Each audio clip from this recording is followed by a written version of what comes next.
충남을 가장 잘 아는 뉴스, 헬로티비 뉴스 충남입니다. 충남도가 도내 중소기업과 소상공인의 경영 안정을 돕기 위해 올해 5,950억 원 규모의 금융 지원책을 시행합니다. 지원 대상은 현재 충남에 사업장을 둔 제조업과 지식서비스 산업, 화장품 뷰티 산업 분야 중소기업과 소상공인, 자영업자 등입니다. 분야별 지원 금액은 창업지원금 400억 원을 비롯해 경쟁력 강화자금 500억 원, 기업 회생자금 100억 원 등입니다.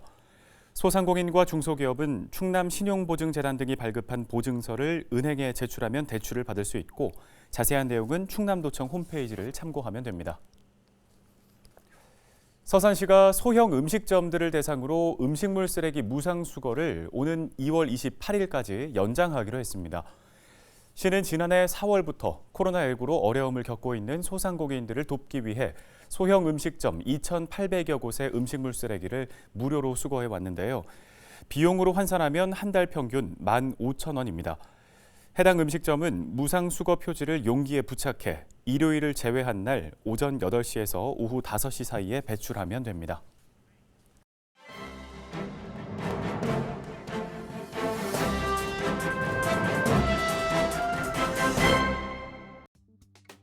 신문 브리핑 충청투데이 기사입니다. 대전시와 충남도가 새롭게 태어난다는 소식입니다. 대전 충남은 지난해 오랜 염원이었던 혁신도시 지정을 이뤄냈죠. 대통령 직속 국가균형발전위원회가 지난해 10월 대전 충남 혁신도시 지정 안건을 원안 의결했고 국토교통부가 같은 달 대전 충남을 혁신도시로 지정하고 관보에 고시함으로써 혁신도시 지정 절차는 최종 마무리됐습니다. 내포신도시에 들어서는 충남혁신도시, 내포신도시는 일자리 창출, 세수 증대, 지역경제 활성화 등 충남권 발전의 천병으로 거듭날 것으로 신문은 전망하고 있습니다. 올해 최대 과제로는 혁신도시 내실화를 꼽고 있는데요. 알짜 공공기관 유치가 내실화를 위한 선행 조건이라고 강조하고 있습니다. 실제로 충남은 수도권 공공기관 유치 TF를 구성해 적극적인 활동을 펼치고 있는데요. 중점 유치 대상 공공기관으로는 환경기술, 연구개발, 문화체육 등 3개의 기능군을 선정했습니다. 먼저 환경기술기능군은 서해안 대기 환경오염 개선, 해양환경관리 거점 구축 등이 골자입니다. 이어서 연구개발기능군은 충남혁신도시를 환황해권 주력산업의 R&D 허브로 조성한다는 내용을 담고 있습니다. 세부 계획으로는 산업구조혁신, 산업생태계 개편, 신산업 융복합 등 산업연구개발 공공기관 모델 구축을 내세웠습니다. 문화체육기능군은 내포 문화권의 환경, 지리적 특성, 사회문화적 특성을 반영했다는 소식입니다. 충남도 관계자는 3개의 기능군은 충남의 다양한 특성을 충분히 고려해 선정한 것이라며 이를 토대로 공공기관 유치 전략을 추진해 나가겠다고 피력했습니다. 한편 정치권의 초당적 협력, 대응을 주문하는 목소리도 높아지고 있습니다. 현재 수도권 공공기관 지방 이전 움직임은 다소 미미한 상태. 정세균 국무총리는 지난해 말 문재인 정부 임기 내에 공공기관 이전은 어려울 것이라는 입장을 내비치기도 했는데요. 그 타겟책으로 충청 정치권의 단합과 또 대응을 요구하는 목소리가 거셉니다. 혁신도시 지정을 계기로 앞으로 어떤 도약을 보여줄지 기대됩니다. 신문 브리핑이었습니다.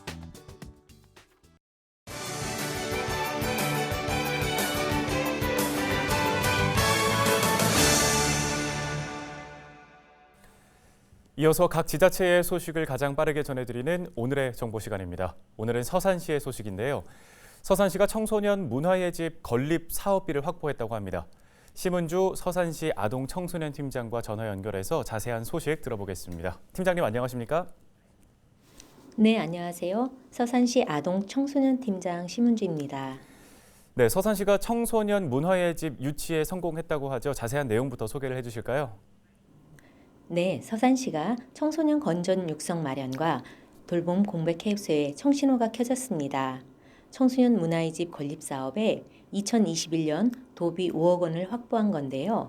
서산시 청소년 수련관 개소 이후 9년 만에 공공 청소년 시설을 신규 설치하게 되었습니다. 2023년까지 연도별 도비 5억씩 총 15억을 확보하여 총 사업비 50억을 투입하여 건립되는 서산시 청소년 문화의 집은 2021년 착공하여 2023년 준공을 목표로 아동 청소년들이 꿈을 키울 수 있는 공간을 마련할 계획입니다. 네, 또 지역사회에서 이 청소년 문화의 집 필요성도 꾸준히 제기돼 왔다고 들었습니다. 이번 성과가 갖는 의미도 클 것 같은데요. 대산읍, 지곡면, 성현면, 음암면을 포함한 서북부권 청소년 인구는 서산시 청소년 수의 21.6%로 높은 수치지만 주변의 초등 돌봄 및 청소년 시설 부재로 청소년 놀이문화 공간과 어린이 돌봄 복합 기능센터의 필요성이 제기되어 왔기 때문에 아이를 키우는 시민들의 주거 여건이 더 나아질 것이라고 생각합니다. 네, 구체적으로 그러면 이 청소년 문화의 집이 어떤 공간으로 채워지게 되는 건가요? 청소년 문화의 집은 성현면 테크노밸리 내 시유지의 연면적 1650평방미터의 지하 1층, 지상 3층 규모로 구성하고 내부에는 강의실, 휴게실, 동아리방, 공연장, 여가놀이 시설 등이 배치될 계획이며 1층에는 초등학생을 위한 다함께 돌봄센터도 함께 마련할 예정입니다.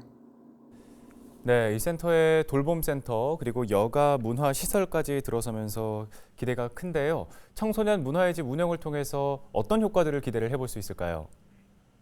청소년 활동 공간 유치로 청소년들의 문화 참여 기회를 확대하고 지역 간 청소년 시설 인프라 불균형과 문화 격차가 해소될 것으로 기대됩니다.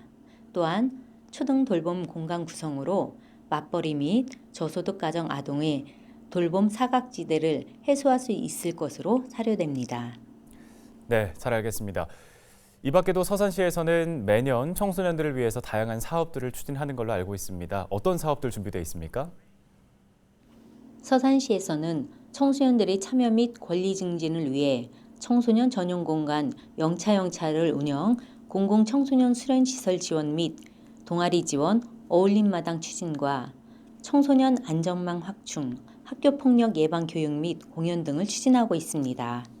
앞으로 서산시는 청소년들의 목소리를 정책에 담아낼 수 있도록 청소년 참여 예산제, 청소년 정책 참여위원회 등을 확대하여 청소년들이 안전하고 찬란한 미래를 꿈꿀 수 있는 서산을 만들어 가도록 노력하겠습니다. 네, 잘 들었습니다. 오늘 관련 말씀은 여기까지 듣겠습니다. 지금까지 서산시 심은주 아동청소년 팀장이었습니다. 고맙습니다.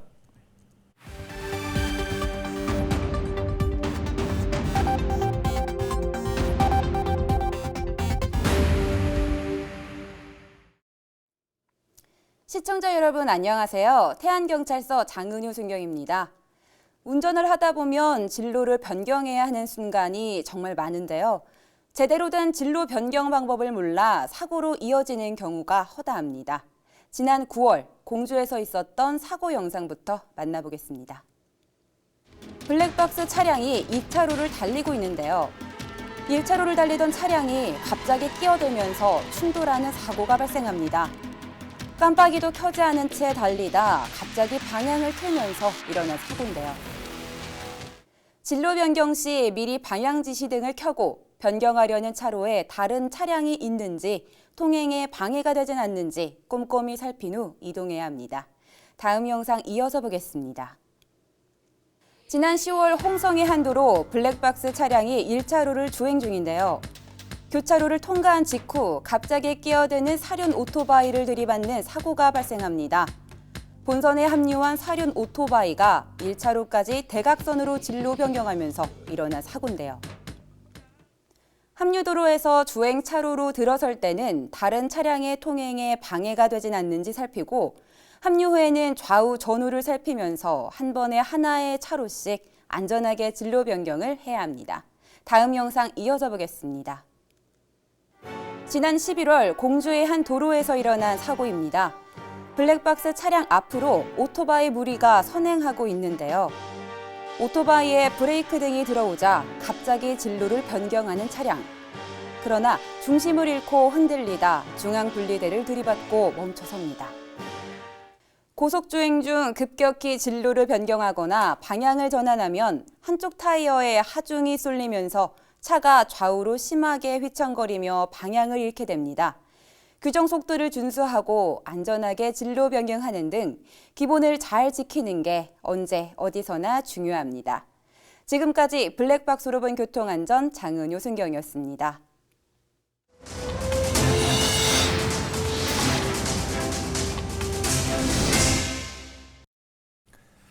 지역 소식 이어갑니다. 경찰법 개정에 따라 충남지방경찰청이 충청남도경찰청으로 명칭이 변경됩니다. 자치경찰제 도입과 국가수사본부 신설 등을 골자로 한 경찰법 시행으로 충남경찰이 기존 명칭에서 지방을 빼고 자치단체 이름을 그대로 사용하기로 했습니다. 또 오는 7월 1일 시행되는 자치경찰제를 앞두고 일부 조직도 개편하는데요. 청장을 보좌하는 자치경찰부장을 신설하고 경비교통과를 경비과와 교통과로 분리합니다. 일선 경찰서에서는 수사심사관을 배치해 영장 신청과 수사 종결 등 수사 전문성과 공정성을 강화하기로 했습니다.